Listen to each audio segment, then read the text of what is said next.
Inaanyayahan ko ang lahat para sa panalangin. Binibining Kristal, pangunahan mo.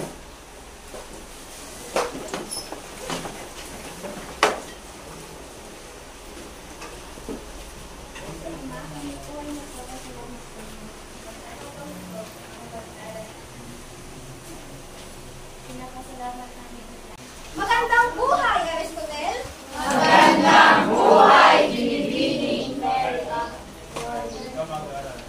Maaari na kayo umupo.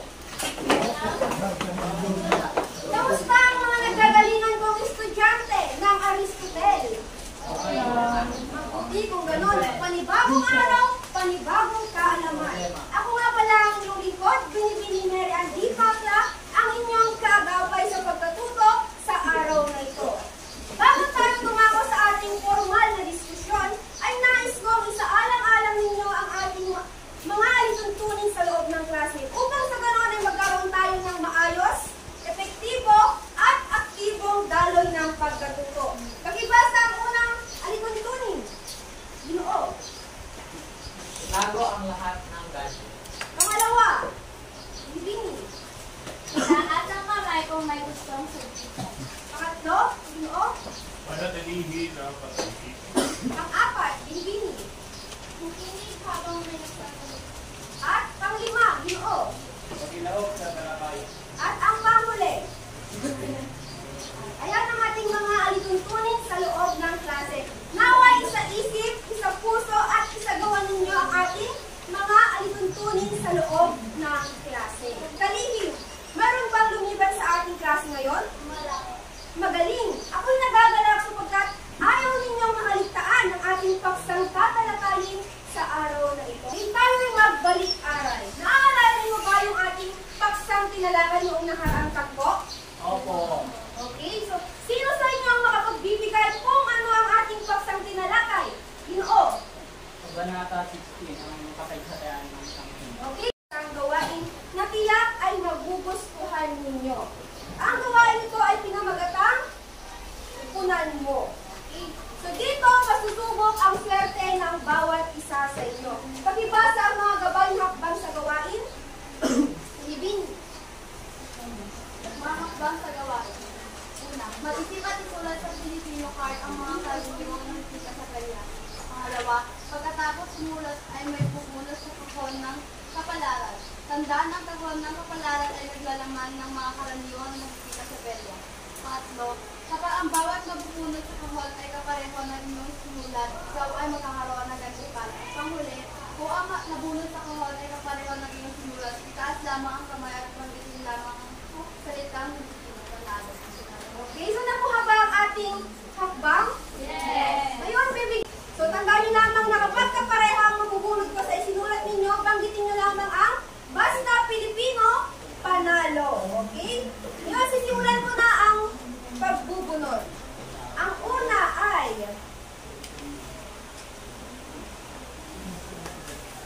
Ferris wheel. May ilan dito yung mga naman yung iba dito naman. Okay, magaling. Pagpatuloy ang simulan.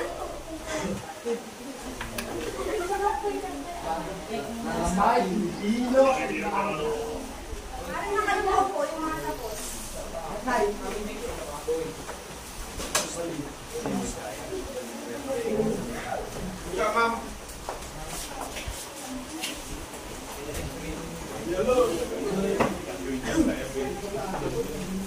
Gusto niyo mabagas? Okay, so manatilihin ang katahimikan at magpulot pa ako.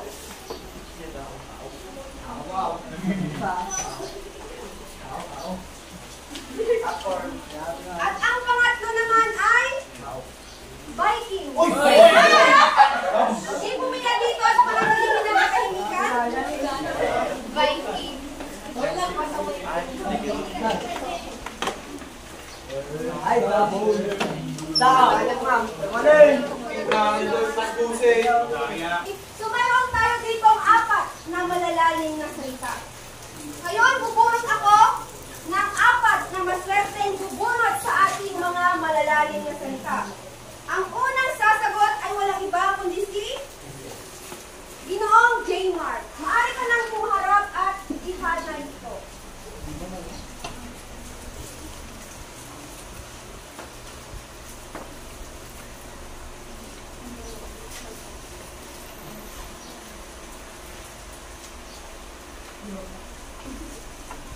Tama kaya ang kanyang kasagutan? Yes! Okay, so kung tama, bigyan na natin siya ng 3 bagsak. Ginoo, manatiling nakatayo at gamitin ito sa pangungusap. Hindi magkaintindihan si Padre Camora at si Padre Bensay po. Okay, so tama. Ngayon naman ay ating namang bigyang pansin ang ikalawa. Sino naman kaya ang maswerteng sasagot? Ang maswerteng sasagot sa ikalawa ay walang iba kundi si Angel. Maaari ka nang bumaharap, binibini. Okay, so bigyan naman natin siya ng 3 bagsak. Ngayon, Ginoo, maaari mo bang gamitin sa pangungusap ang salitang kawanis? Ang binili kong laruan sa peryahan ay may kawanis. Okay, so napakagaling. Palagpakan naman ang inyong bawat isa. Kopya ng inyong babasahin ang hinati ko sa 6 na numero. Mga leader, maaari nyo bang piliin ang inyong mga paboritong numero dito at ibigay ninyo sa inyong mga katabi.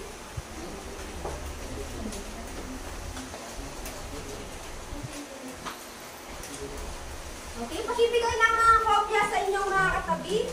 Para sa unang bilang, sino ang mga nakakuha ng unang bilang? Okay, sino gustong bumasa ng unang presentasyon mula sa unang bilang?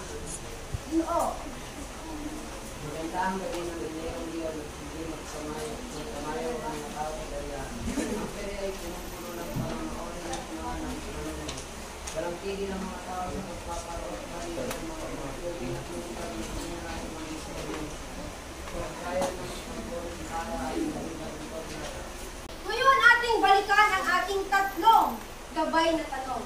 Sino gustong bumasa at sumagot sa unang katanungan? Ginoo. Sino-sino ang mga pangunahing tao? Sino-sino nga ba ang mga ikaw, Ginoo?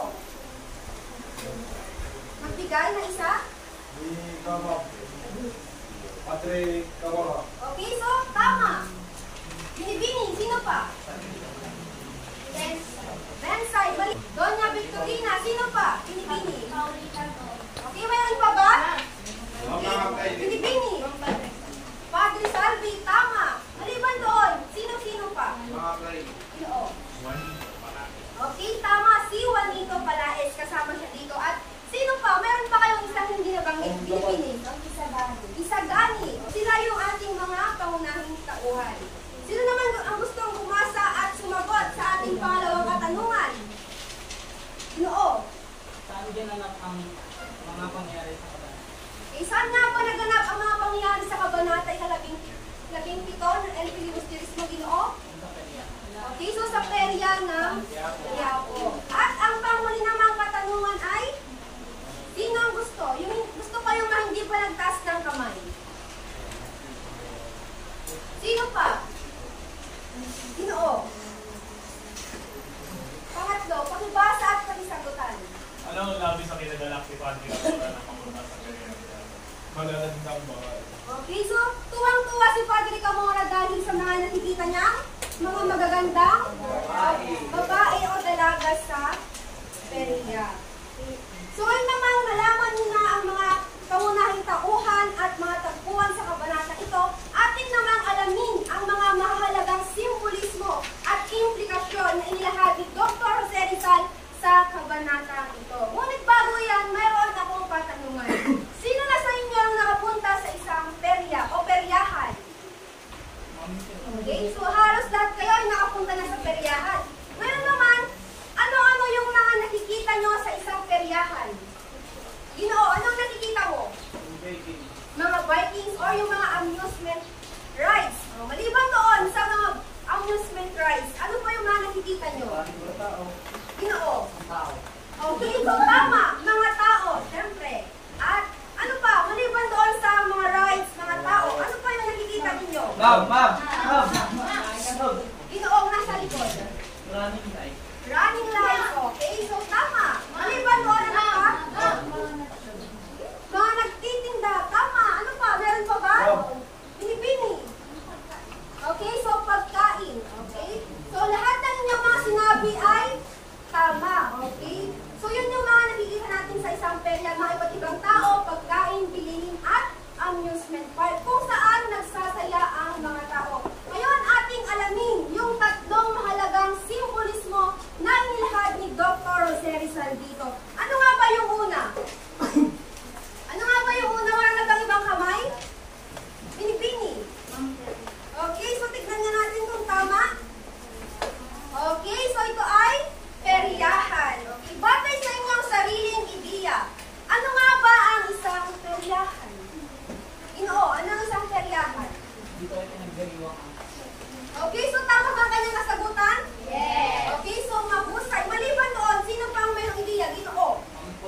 ng kasiyahan. Okay, so punong-puno ng kasiyahan. So, pag sinabi nating peryahan, ito ay lugar ng na makulay at maingay. Ito ay napapaligiran ng mga makukulay o nagagandahang mga palamuti at mga nagsasayawang ilaw. Okay, so ano nga ba ang nais ipahiwatig ni Rizal dito? Okay, so noong sinakop tayo ng mga Kastila, kung mapapansin nyo, yung kanilang panlabas na kanyuan ay napakaganda, di ba? Sila ay may magandang hugis ng mukha, matangos na ilong, maputing putis. Pero, sa kabila ng kanilang napakagandang panlabas na kanyuan, ay napakasama ang kanilang mga ugali. Katulad ng isang peryahan, di ba? Napakaganda, pero nagagawa nitong dayain ang mga tao, di ba? Tama ba ako, class? Yes! Okay, so kung yes, pakitaas lang yung mga bandera at iwagayway. Okay, so ngayon mayroon ako isang katanungan. Batay sa inyong sariling pananaw, ano nga ba yung mas mahalaga para sa inyong class? Ang panlabas ba na kanyuan o ang panloob na kanyuan? Panloob. Bakit panloob, Ginoo? Kasi hindi na mabasa sa itsura ang kanyang damdamin. Okay, so may punto si Ginoo. Mahusay ang kanyang kasagutan. Sino bang umaayon sa kanya? Panloob na kanyuan. Marahil ang panloob na kanyuan ay naglalarawan ng pagkatao ng isang tao. At ito rin ay nagpapakita kung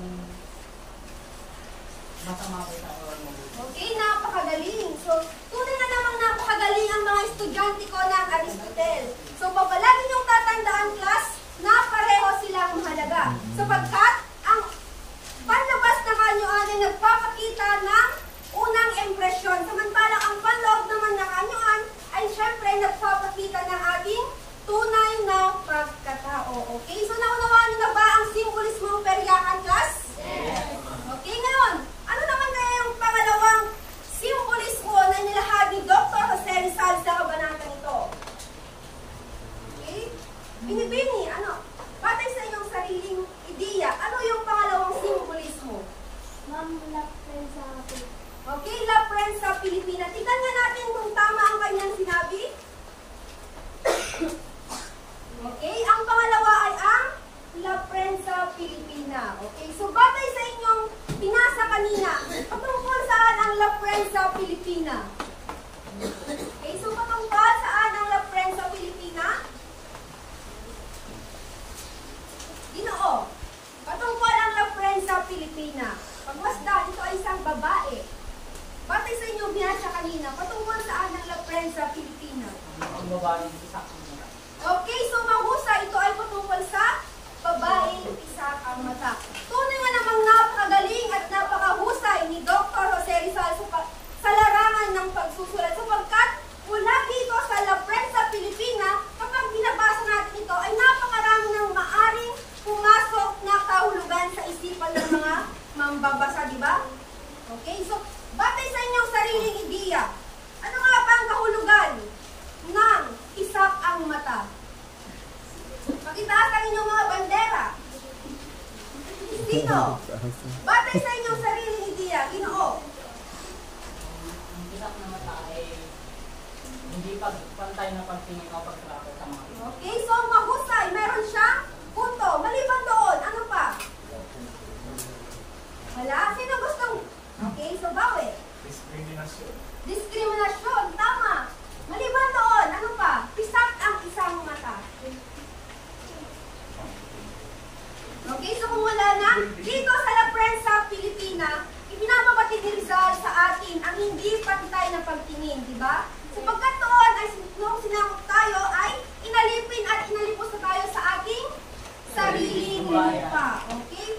So, para sa inyong karagdagan na impormasyon, ang La Prensa Pilipina ay patungkol din sa isang babaeng marumi ang kanyang damit o bula-bulanit ang kanyang damit. Ibig sabihin, pinahirapan. Maliban doon sa pinahirapan, marumi. Ilarawan nyo nga yung pamahalaan noon. Gulag-gulanit ang damit, marumi ang damit. Ano yon?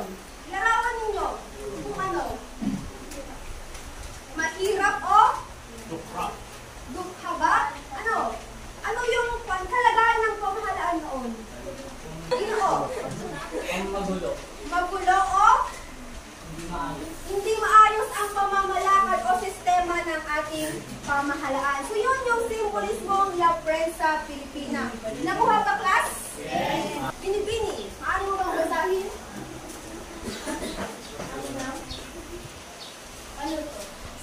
aliw na aliw si Padre Camora sa mga nakikita niyang mga babae sa karihan, sumantayan sa pagkamata. Basta ang pagkita sa mga usaling informasyon. Ang top na isa sa dulaan tela, maayos na nakakapuka ng pansin. Okay, so ito yung magiging hati ng unang grupo. At pangalawa naman, pangalawang pangkat, magibasa. Ginoo. Bumuo ng acrostic mula sa salitang perya na may kinalaman sa aral na napulot sa Kabanata 17. Okay, so ngayon, bumuo kayo ng 2 bilog. At bibigyan ko lamang kayo ng 10 minuto para mag-isip ng inyong ilalahad mamaya dito sa harapan. Okay? At